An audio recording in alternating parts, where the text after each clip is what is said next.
오늘 말씀은 마가복음 16장 1절에서 20절까지 말씀입니다.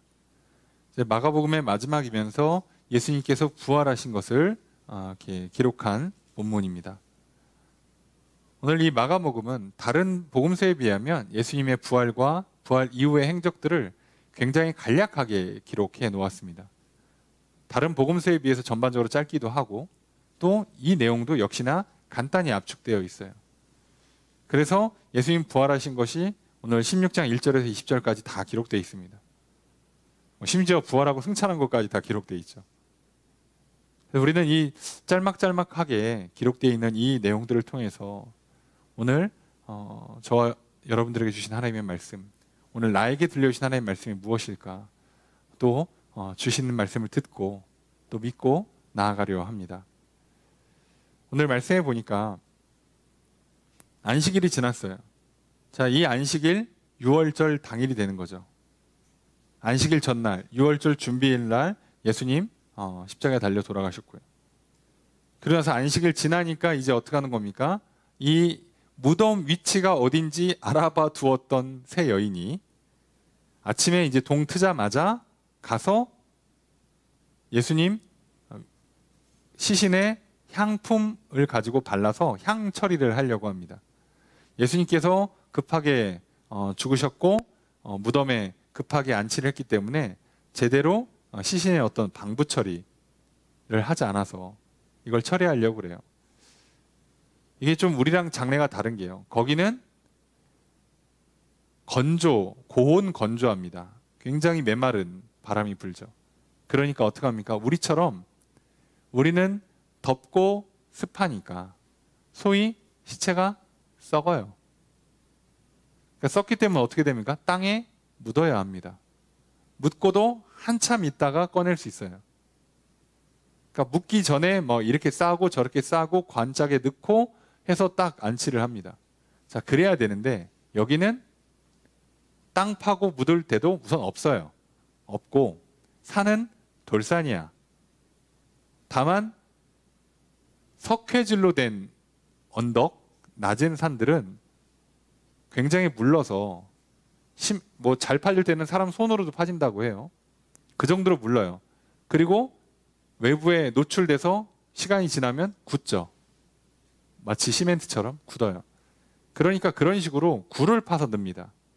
게다가 건조한 뜨거운 바람이 부니까 막 썩어서 되는 게 아니라 말라서 부스러지는 식으로 시신이 부패를 해요. 나중에 뼈만 남죠. 그래서 나중에는 그 뼈만 걷어서 또 한쪽으로 모아놓습니다.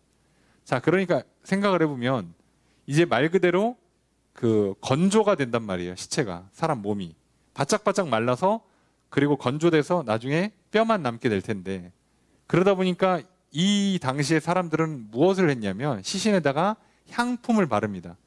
그래야 말라서 그 썩을 때 악취도 좀 덜하고 나중에 이것을 이제 우리로 치면은 우리 뭐 가족묘 하듯이 굴을 파고 여기저기에다가 이렇게 방을 만들어서 넣어놓고요. 그리고 나중에는 큰 방에다가 합장을 하거나 이런 식으로 합니다. 그러니까 지금 이게 여기저기 썩고 있는 거예요. 그러니까 이 처리를 잘 안 해놓으면 냄새가 좀 안 좋으니까. 그래서 바짝 잘 완전히 바싹 마를 때 그때 뭐 시신이 좀 잘 마를 수 있도록 향 처리를 해요. 그러니까 이 여인들은 그거를 하는 거죠. 그래서 우리로 치면 장례를 제대로 치르는 거예요. 고인에 대한 예의, 고인에 대한 사랑, 고인에 대한 마지막 존중 같은 거죠. 자, 그렇게 하려고 가는데 문제는 돌문을 열어야 되는데 돌문을 막아놨단 말이에요. 심지어 이 예수님 반대하는 자들이 부활한다는 얘기를 들었다. 그러니까 이거 좀 괜히 또 시체에 훔쳐가 놓고 부활했다고 그렇게 난리치면 안 되니까 확실히 하자. 그래서 군인들을 동원해서 돌로 돌문을 막아버렸어요. 그리고 인봉했다고 돼 있죠. 밧줄로 묶어요. 쇠사슬 말뚝 박아서 묶어놓고 못 건드리게 인봉, 그 초를 녹여가지고 딱딱딱 붙여놓은 거예요. 그러면 건드리면 티가 나니까. 그런데 이제 다른 성경에 보면 어떻게 돼 있습니까? 그게 터졌다라고 돼 있죠. 내부에서 어떤 압력이 발생해서 그 굵은 그렇게 밧줄로 묶어놓은 게 터져나가고 돌문은 굴려져 버렸어요. 근데 이게 남자 2명이서도 못할 정도라고 해요. 보통 이쪽 지역에서 돌 무덤을 막는 돌문은 남자 둘도 쉽지 않다고 합니다. 예수님 같은 경우는 더 큰 걸 했을 가능성이 높고, 그래서 어떻게 하냐면 보통 지렛대 원리로 밑에다가 이렇게 받쳐서 이렇게 굴려요. 그리고 굴렸다가 얘가 움직이면 안 되잖아요. 다시 굴러오면 안 되니까 이렇게 빗면을 만들어 놓는답니다. 굴려서 마지막에 딱 내려오면 이제 끝나는 거예요. 그럼 이제 약간 이런 식에다가 돌이 딱 굳어지면 얘 안 움직이잖아요. 그렇게 만든다고 해요. 그러니까 여자 지금 3명 가서 이거 못 굴리죠. 현실적으로. 그래서 이거 어떡하나 걱정하면서 또 가요. 안 갈 수는 없고. 자, 그랬는데 갔더니 4절에 벌써 돌이 굴려져 있어요. 무덤이 열렸습니다. 그 돌이 심히 크더라. 5절에 무덤에 들어가서 봤더니 흰 옷을 입은 한 청년이 우편에 앉아 있어요. 예수님 원래 있던 자리 우편에 청년이, 또 다른 성경에는 천사가라고 돼 있어요. 그래서 이들이 5절에 보니까 보고 놀랍니다. 여기 사람이 왜 있어? 무덤 왜 열려 있고? 예수님 시신은 없고. 놀라죠. 그래서 6절에 청년이 이릅니다. 놀라지 마라. 놀랬으니까 놀라지 말라고 하는 거예요. 너희가 십자가에 못 박히신 나사렛 예수를 찾는구나. 성경에서 이렇게 정확하게 얘기를 해준다는 게 무슨 뜻이겠어요? 지금 하나하나 예수님의 죽으심과 부활하심을 증명해주고 계세요. 너희가 십자가에 못 박히신 나사렛 예수를 찾는구나. 자, 그런데 뭐라고요?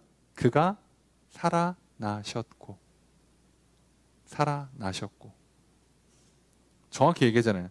십자가에 못 박힌 나사렛 예수가 이 무덤에 안치된 거 맞고, 그런데 살아나셨고, 그래서 셀프로 밧줄 끊고 돌문 굴리고 나가셨다고요, 지금. 그래서 여기 계시지 않는다. 여기 계시지 않는다. 그러면서 뭐라고요? 보라, 그를 두었던 곳이니라. 여기가 예수님 시신을 넣었던 자리야 라고까지 다 알려줘요. 자, 그래서 이제 그 다음에 실제로 보니까 가서 그의 제자들과 베드로에게 이르기를 예수께서 너희보다 먼저 갈릴리로 가시나니 전에 너희에게 말씀하신 대로 너희가 거기서 배우리라 하라. 예수님 먼저 갈릴리로 가 계셔. 그러니까 빨리 갈릴리로 가. 그래서 거기서 만나게 될 거야 라고 전할 말까지 알려줬습니다. 자, 그래서 8절에 어떻게 합니까? 여자들이 몹시 놀라 떨며 나와 무덤에서 도망하고 무서워하여 아무에게 아무 말도 못하더라. 여기는 뭐 아무에게 아무 말도 못한다 돼 있고, 다른 성경에 보면 이 소식을 듣고 베드로와 요한이 이제 뭐 엄청 달려서 또 가서 보기도 합니다. 뭐가 됐든 지금 이제 부활을, 죽으심을 확실히 목격한 사람들, 그리고 예수님께서 부활하신 걸 목격한 사람들이 이제 등장하고 있어요. 자, 그래서 이제 등장을 합니다. 9절에 보면 예수께서 안식 후 첫날 이른 아침 살아나신 후에 살아나셨어요. 그리고 나서 막달라 마리아가 봤죠. 여기 지금 막달라 마리아 왔으니까 제일 먼저 본 여인이 막달라 마리아예요. 그리고 마리아가 가서 얘기합니다. 그죠? 얘기합니다. 11절에 보니까 그들은 예수께서 살아나셨다는 것과 마리아에게 보이셨다는 것을 듣고도 믿지 아니하니라. 들었는데 안 믿어요. 심지어 베드로와 요한은 달려가서 무덤 확인했다며. 그런데도 믿지 않아요. 그럼 이들은 뭐예요? 듣고 심지어 빈 무덤을 보고도 믿지 않았습니다. 야, 봤는데도 안 믿어. 예. 그 다음에 12절, 그들 중 2사람이 걸어서 시골로 갈 때, 이거 엠마오로 가는 2 제자일 가능성이 매우 높죠. 정확하게 안 썼으니까 뭐라고 못하는데, 예수께서 다른 모양으로 그들에게 나타나사 그 엠마오로 가는 두 제자 얘기 들으면 딱 맞죠. 처음에 못 알아봤죠. 그리고 나서 이제 예수님 맞다 알게 되죠. 그래서 13절 두 사람이 다시 돌아가서 남은 제자들한테 알렸습니다. 야, 예수님 부활하신 거 맞는 것 같아. 처음에 못 알아봤는데 예수님 맞아. 했는데 역시 믿지 아니하더라. 세상에 안 믿어요. 이들이 안 믿었기 때문에 지금 무슨 일이 일어납니까? 안 믿었기 때문에 뭐 하고 있어요? 갈릴리로 안 가고 있어요. 예수님 지금 어디 가 계세요? 갈릴리 계시는데 안 와가지고 자꾸 저 엠마오로 간 두 제자를 찾아가지고 빨리 오라고 그래. 그런데 또 안 와. 이렇게 말을 안 들으면 열이 받겠습니까? 안 받겠습니까? 열 받죠. 열 받아서 직접 오십니다. 아니 내가 갈릴리에서 보자고 얘기했고 그 얘기를 한 번 더 마리아를 통해서 해줬는데 안 와. 갈릴리 가 있는데. 예수님 어떻게 한 거예요? 제자들 있는 대로 다시 오신 거예요. 거꾸로. 지금 예수님이 오신 거예요. 얼마나 안 왔으면. 기다리다 안 와가지고 반대로 예수님이 오십니다. 14절에 예수께서 그들에게 나타나사 그들의 믿음 없는 것과 마음이 완악한 것을 꾸짖으니. 안 믿고 마음이 완악하다고요. 고집세다고. 그래서 어떻게 해요? 꾸짖어요. 왜요? 자기가 살아난 것을 본 자들의 말을 믿지 않았으니까. 살아난다고 얘기했고 살아났다는 사람들이 이 증언을 하고 있는데도 안 믿으면 어떡하겠다는 거예요. 아니 예수님 말씀하신 적 없는데 갑자기 이상한 사람들이 와가지고 나 예수님 살아나시고 본 것 같아. 그러면 안 믿을 수 있지. 인간적으로 그럴 수 있죠. 근데 예수님이 살아생전에 얘기했잖아요. 나 죽을 거라고. 나 살아날 거라고. 갈릴리에서 보자 했잖아. 그리고 살아난 걸 봤다는 사람들, 예수님 무덤이 비어있다. 그리고 천사가 갈릴리에서 보자고 하시더라. 그랬는데 그 말을 듣고도 안 믿으면 어떡하자는 거야. 그럼 어떻게 더해줘? 어떻게? 더해줄 방법이 없죠. 방법이 없으니까 어떻게 해야 돼요? 예수님 직접 오셔야 합니다. 아니 어떻게 해주냐고. 방법이 없잖아. 본인이 직접 가야 돼요. 아무리 얘기를 해도 안 들으니까. 안 믿으니까. 그래서 와서 뭐 하세요? 혼내킵니다. 혼내키고 뭐라고요? 갈릴리에서 보자고 가시는 거예요. 거기서 일을 안 합니다. 거기서 아무것도. 갈릴리에 다시 시작하는 거예요. 처음 만났던 그곳에서 다시 시작하려고 하세요. 예수님은 그러려고 딱 준비하고 있는데 안 와 이것들이. 그래가지고 야 오라고. 그러고서 다시 오신 거예요. 야 말을 이렇게 안 듣나? 네. 제자들 뭐라고 할 거 없죠. 지금 우리가 뭐라고 하고 있어요? 예수님 못 믿겠는데요? 직접 오시죠. 직접. 마치 도마처럼 내 눈으로 보고 내 손으로 그 옆구리 찔러보지 않으면 내가 못 믿겠다고 이러고 있는 거죠. 근데 지금 우리한테는 무슨 문제가 있어요? 예수님 직접 오시면 어떻게 돼? 종말입니다. 재림이에요. 오면 끝이야. 뭘 믿고 말 것도 없어. 그날로 끝나는 거예요. 어떻게 하라고 지금 어떻게? 제자들이니까 특혜를 많이 준 거죠. 처음이자 마지막. 그리고 예수님 부활하신 몸으로서 아직 승천 안 했으니까 잠깐 보여줄 수 있는 거지. 하늘로 올라가셨는데 다시 오시면 어떻게 해? 끝나요. 우리는 어찌할 방법이 없습니다. 근데 우리는 뭐 하고 있다고요?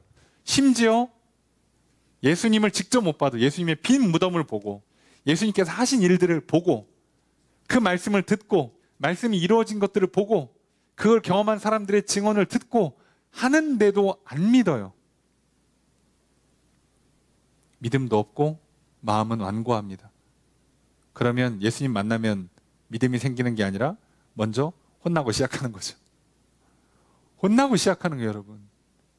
예수님 오면 믿으면 된다고요? 여러분 뭘 잘못 생각하시는 것 같은데. 예수님 뭐 밑에 사람입니까?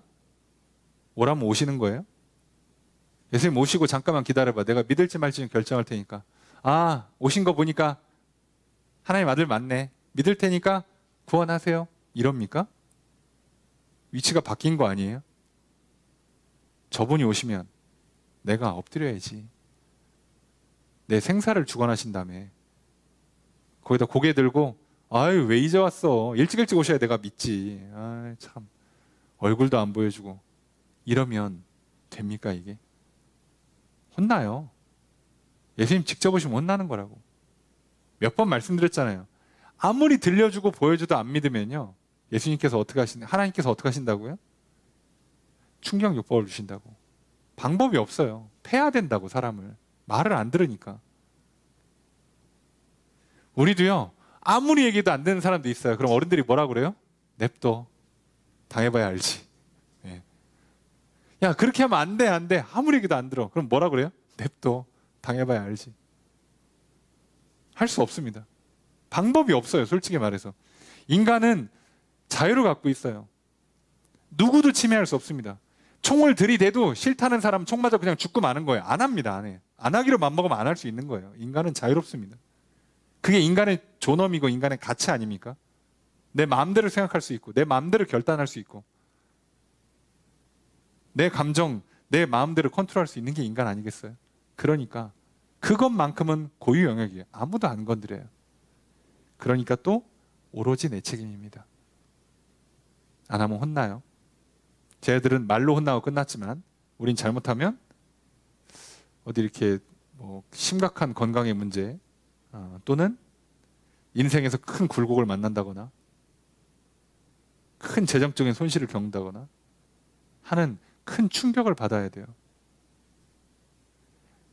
사람이 나이가 들고 늙어가면서 병들어도 괴로운데 멀쩡한데 그냥 하나님이 치셔서 병이 든다? 안 그래도 인생 괴로워 죽겠는데 모세처럼 광야 생활하고 다윗처럼 피난길 오르고 그렇게 해보세요. 쉬운가 이게? 훈련받는 그들도 그렇게 힘들어하고 괴로워하는데 벌로 맞는다? 쉽지 않을 겁니다. 근데 문제는 뭐라고요? 믿지 않고 마음이 완악하니 고집세니 혼나요.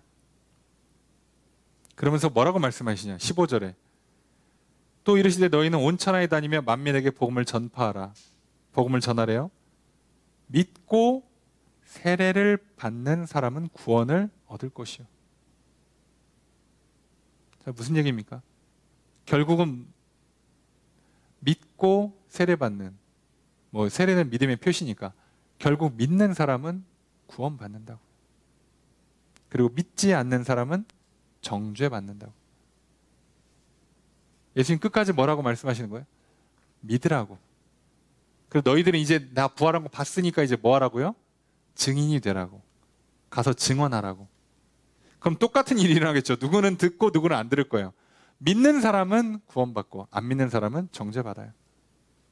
게다가 뒤에 뭐라고요? 17절에 믿는 자들에게는 이런 표적이 따를 것이다 하면서 하시는 말씀, 귀신 쫓는다, 새 방언 말한다, 뱀을 집어 올리고 독을 마실 죄로 해를 받지 않고 병든 사람에게 손 나오면 낫는다. 자, 이 말씀은요, 오늘 우리한테 적용하기에는 조금 무리가 있어요. 이 의미는 일맥상통한데 왜 그러냐면 복음을 전하러 가는 길이 우선 험해요. 이들이 광야 사막길을 헤매는데 제일 무서운 게 뭐냐면 뱀이랑 전갈입니다. 가다가 얘네 걸리면 죽는 거예요. 그러니까 뭐를 보장해 주는 거예요? 귀신 내어 쫓게 해줄게. 악한 영들 이기게 해줄게. 자, 그리고 뱀, 독. 여기서 말하는 독은 사실 전갈입니다. 뱀, 독, 해받지 않게 할게. 그리고 도리어 병든 사람을 고쳐줄 수 있게 해줄게. 자, 오늘 우리는 뭐예요? 우리는 어지간한 병은 약 먹고 의사한테, 약사한테 가면 해결되죠. 어지간한 뱀과 독 같은 거 우리 신발 잘 신고 다니시고 차 타고 다니시면 문제가 안 생기죠. 근데 우리가 복음을 전하러 가는 길에는 우리에게는 다른 류의 문제가 생겨요. 무슨 문제? 교통사고, 자연재해, 그리고 간혹 미친 사람들, 미쳐 날뛰는 사람들, 그래서 괜히 흉기 휘두르고 하는 사람들, 그리고 육신의 질병은 또 문제지만 영적인 질병이나 마음의 병들, 삶의 문제들 다 어떻게 하겠다고요? 믿고 전파하는 사람들은, 믿고 순종하고 행하는 사람들에게는 그것으로부터 안전하게 해주겠다. 안전하게 해주겠다. 너희들 복음을 전하는 인생길 살아갈 때 너희 인생을 천국으로 만들고 너의 가정을 천국으로 만들고 교회를 천국으로 만들어가는 길에 사고 안 나게 해줄게. 험한 꼴 안 당하게 해줄게. 마음에 병들고 삶의 무게에 짓눌리지 않게 해줄게. 그러니 핑계대지 말고 가. 이 얘기예요. 안 죽어. 가. 안 망해. 가. 이 얘기입니다. 쟤네들 뭐라고요? 가려고 그러는데 뱀 나오면, 가려고 그러는데 전갈 만나면, 가다가 병들면, 걱정하지 마. 그건 내가 다 해결해 줄게. 가. 복음 전해. 말씀대로 살아. 저기 이불 밖은 위험하고요. 집 밖에 나가면 무섭습니다. 괜찮아. 내가 그건 보장해 줄게. 가. 어떻게 공부하러 갑니까? 어떻게 사람 만나러 갑니까? 어떻게 일하러 갑니까? 가. 내가 보호해 줄게. 그래서 뭐라고요? 믿는 자들에게는 이런 표적이 따른다고요. 이런 표적이 따른다고요. 그리고 갑자기 19절에 승천하십니다. 원래는 한참 며칠 걸려야 되는 일인데 여기는 초 슈퍼 울트라 압축이에요. 그래서 승천하십니다. 그냥 승천하고 우편에 앉아 계세요. 자, 그리고 20절. 벌써 여기는 사도행전이에요. 벌써 시작했습니다. 자, 제자들이 나가서 도로 전파합니다. 야, 빠르죠? 대단하죠? 마가복음 이해하세요? 그런데 이 제자들이 전파하는 게 핵심이 아니에요. 주께서 함께 역사하사. 아까 얘기했잖아요. 내가 너와 함께 하겠다. 임마누엘, 내가 너와 함께 하겠다. 그 따르는 표적으로 말씀을 확실히 증언하신다. 이런 표적을 나타냄으로 말미암아 뭐라고요? 이들이 전하는 예수 그리스도의 십자가와 부활의 그 복음, 증언을 확실하게 해준다고. 그래서 더 확실하게 한다고. 그러니 담대히 선포하십시오. 기도해 주시고 복음 전하시고. 그것 때문에 사람 간에 문제 생겨요? 그것 때문에 일에서 문제 생깁니까? 그것 때문에 인생이 피곤해져요? 걱정하지 마세요. 지켜주신답니다. 그리고 오히려 그 문제들이 해결되는 것을 보고 더 사람들이 알게 될 거라면, 야, 쟤 뭐가 있나 본데? 야, 하나님 진짜 살아계시는 거 아니야? 그 소리 듣게 만들어 준다고 하시잖아요. 오늘 우리에게 예수 그리스도의 십자가의 죽으심과 부활하시면 바로 그런 의미를 갖고 있어요. 2000년 전에 거고, 야, 예수님 무덤도 없다는데, 야, 그거 본 사람들도 그 제자들끼리 얘기하는 거 아니야? 네. 야, 이거 증인이 이거 뭐 여자들이고 제자들만 있으니 이거 효력이 없잖아. 라고 할까봐 오히려 안 믿는 사람들, 심지어 역사가 유명한 요세푸스 같은 사람들, 로마의 역사가죠. 아예 자기가 쓴 역사서에 있어요. 등장합니다, 예수님. 이게 자기네들끼리 한 소설이면 그런 게 나오면 안 되죠. 그런데 그런 류의 역사 기록이 있어요. 근데 참 신기한 건 로마의 정통 역사 기록이라든가 이런 소위 그 약간 공적으로 효력 있는 문서라고 할까요? 그 공문서에는 없어요. 자, 이제 게임을 시작합니다. 이제 믿을 거냐 안 믿을 거냐 해보자 이거죠. 예. 증인이 하필이면 여자들이야. 사회적으로 증인으로 설 수 없는 사람들이에요. 자, 게임을 시작하는 겁니다. 믿을 거야 안 믿을 거야. 해보자는 거예요. 왜요? 예수님은, 하나님은 그런 식으로 믿음을 갖게 하는 게 아니에요. 약속했고 말씀하셨고 예언해놓고 그리고 실제로 이루었으면 그걸로 믿는 거예요. 이걸 언제 전했니, 누가 전했니, 얼마나 대단한 사람이 했니, 그럴듯하게 했니는 중요한 게 아니에요. 설마 뭐 목사 외모 보고, 목사 학벌 보고, 목사 집안 보고 믿겠습니까? 아니요.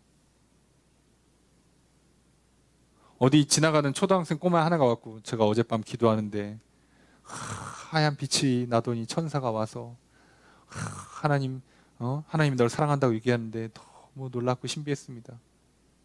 그럼 이제 게임을 시작하는 겁니다. 아, 하나님 살아계시다. 믿을 거냐 안 믿을 거냐. 그거밖에 없어요. 여러분, 오늘 말씀하잖아요. 그가 살아나셨다. 어차피 이 여자들은요, 예수님 못 봤어요. 어차피 못 봤습니다. 천사한테 얘기 들은 거지 못 봤어요. 예수님이 와서 야, 나 살아났어 한 게 아니잖아요. 그게 아니잖아요. 그런데도 전했어요. 그랬더니 안 믿어. 그리고 엠마오로 가던 두 제자가 진짜로 예수님 만났는데도 안 믿어. 물론 그럼에도 예수님 끝까지 찾아오셔서 믿음을 갖게 도와는 주셨어요. 근데 그렇다고 다 믿은 게 아니죠. 그래서 또 어떻게 해요? 사람들이 우르르 모입니다. 성경에 보면 한 500여 제자들한테 보였다고 그래요. 그래서 예수님 승천할 때 그들이 우르르 이렇게 모여서 예수님 올라가시는 거 봤어요. 근데 그로부터 열흘 뒤 마가의 다락방에서 세례받는 사람은 120명이에요. 어디 갔어? 나머지. 또 눈에 안 보이면 떠납니다. 하나님은 계속해서 누구만 찾는 거예요? 믿는 자들. 근데 믿는 자들은 어떻게 될 거라고요? 구원받고 이런 표적이 따를 거라고요. 그리고 오늘 20절에 뭐라고요? 주께서 함께 역사하실 겁니다. 오늘 예수 그리스도의 십자가의 대속이 나를 위한 것임을 믿으십시오. 예수 그리스도의 부활을 믿으십시오. 이것을 믿는 사람은 구원을 얻을 것입니다. 이것을 믿고 그 말씀 붙들고 살아가는 사람들에게는 이런저런 표적들이 따를 것입니다. 그리고 그렇게 믿는 사람들에게는 주님께서 함께 역사하실 것입니다. 오늘 또 그렇게 한 주를 살아갑시다. 그런 인생이 되십시오. 증인으로 멋지게 살아가시고 천국 누리며 살아가시고 천국 세워가며 살아가는 인생이 되십시오. 오늘 그러라고 나를 또 부르셨습니다. 오늘 그렇게 되기를 소망한다 우리가 기도했으면 좋겠고요. 또 그렇게 되기 위해서 우리 내 영혼 안에서부터 그리고 내 육신의 내 인생에 나아가 교회의 가정에 더 나아가 믿지 않은 자들에게까지 이 복음이 전파될 때 하나님 믿고 나아갑니다. 믿고 행하겠습니다. 주님 구원받게 하시고 표적이 나타나게 하시고 함께 일하여 주시옵소서 기도하고요. 또 이런 문제를 놓고 또 믿지 않은 자들을 위해서 우리 또 여러 가지 중보의 제목들을 놓고 기도하고요. 각자의 기도 제목을 놓고 기도하려 합니다. 오늘 우리의 기도를 들으시고 응답해 주시는 주님의 크신 은혜가 함께 있기를 주의 이름으로 축복합니다.